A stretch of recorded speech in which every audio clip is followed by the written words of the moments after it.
Здравейте, уважаеми зрители! Липсвах ли ви? Кажете да, липсвах ли ви? Стига си питал, не чуваш ли? Не! Ти не чуваш, маслина, отговарят ни на английски. Да бе, да, ще ти се. Между другото, викай ми с каквито искаш имена. Решила съм да не ти обръщам внимание. Аз вече съм над нещата. Между другото, за рождения ми ден 9 май искам да благодаря на целия Фен ТВ екип за готините поздрави и пожелания. На Шпионка, на Зад кулисите, на Балканика, на Диапазон Рекърдс, на Ара Мюзик, на Q Music Media Group, на Софийска вода, на Топлофикация, както и на Чест, на КАТ, на Мама, на баджанаците, на Воина Тонка, на другарката Стояна от основното училище, на старшина Иванов от поделение Крумовград и на акушерката, която ми извадила и не ме е повредила много. Хайде спри се, да не си на Оскарите. Отделихме повече време на тебе, отколкото на Андреас. Що бе? Да не би той да е бил рожденик? Ами да, точно така. Тогава да му честитим, да му пожелаем само най-доброто, как ли е на гръцки чирът, да не знам. И сега да му оставим минутка за благодарности. За съжаление го няма в студиото, така че преминаваме напред. Магнолия, ти чули? Какво да чуя? Скоро по Фен ТВ Славена. Славена какво? Да знам, така ми е писал редактора Емо Апостолов. Я да видим. Виж какви форми вади Славенчето. Аха, голяма е позорка. А знаеш ли още кой позира и то на плажа? Кой? Ангел, разбира се. Той ако не си покаже мускулите... Като Азис гърдите. Гърдите? Гърдите къде? Къде? Азис! Ето го бе на Витоша. Пък и добре изглежда Азис на Витоша. В смисъл? Защото от Витоша по-високо... Нема. Нема, но ние трябва да продължим напред. С какво продължаваме?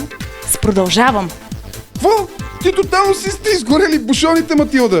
Продължавам. Новият албум на Бони, който певицата представи пред фенове и приятели тази седмица. И то не на едно, а на цели 2 места. Почти по едно и също време. Сигурен съм, че и Йован е бил на местата на събитията. Разбира се. Даже вчера пуснахме дълъг репортаж. Не го ли гледа взад кулисите? Май съм го пропуснал. Тогава бързо в YouTube канала ни Фен ТВ България. Там можеш да видиш и мейкинг на последното видео на Бони "Няма кой".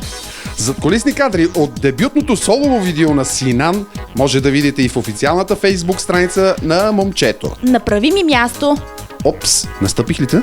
Не, така се казва парчето на Синан. Ясно. Сега ще ти покажа не едно, а 2 секси парчета. Ванеса в компанията на Златка Райкова. И техния стилист Ивайло. Мях, за сега си оставаш в студиото, защото Фен Код продължава, Марулче. Не е никак лошо да направим и малко безплатна реклама на предаването "Багрите на България" по Фен ТВ. Мястото, в което можете да гледате и слушате любимите си фолклорни изпълнители. Гласовитата Ирена вече може да се похвали с първия си фолклорен клип, който се завъртя в "Багрите на България" по Фен ТВ. Песента е "Разболел ми се млад Стоян". Нека да послушаме. И да погледаме.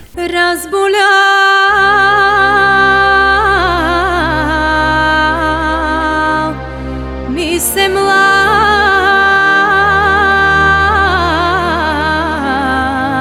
Стоян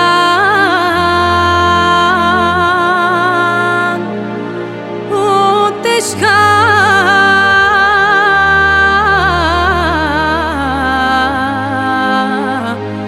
болест незнайна.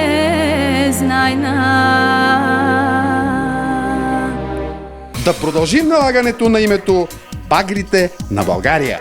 Няма как. Все пак така се казва и най-новия албум на славия на македонската музика Румяна Попова. Включва песни от всички фолклорни области на България.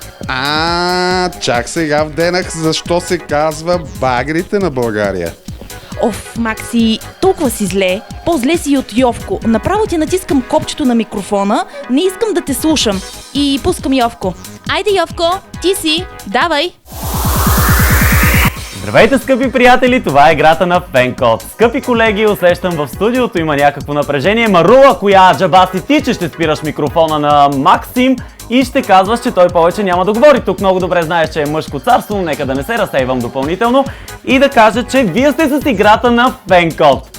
Време е за печеливши, време е за награди и ваучери на стойност 50 лева.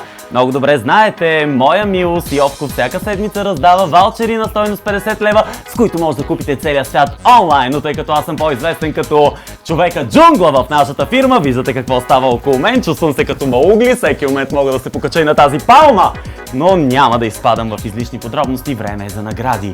Човекът отговорил правилно на въпроса ни от миналата седмица ще спечели ваучер на стойност 50 лева. И така ще повтарям, докато не запомните, че човека, който е отговорил правилно на въпроса от миналата седмица, ще спечели ваучер на стойност 50 лева. Разбира се, вие знаете, че всяка седмица всичко е нагласено, но тази седмица аз реших да направя саботаж на играта на Фенкод и да изтегля човек, който може би никой от колегите не очаква, че ще спечели.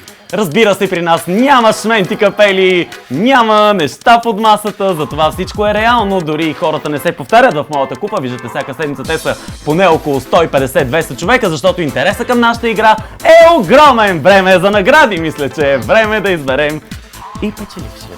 А той се казва, моля те, ако си достатъчно добър, дай ми поне 25 лева от твоите 5.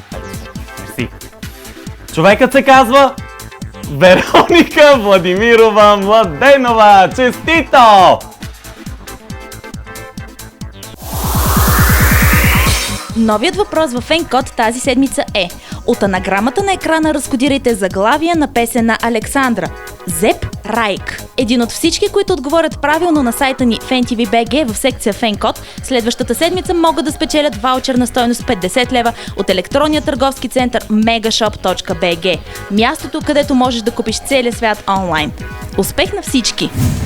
За финал, понеже затворих устата на Макси, искам да ви кажа, че се казвам Марина и ви пожелавам усмихнат следобед. Целувки и чао! Извинете, че се видяхме!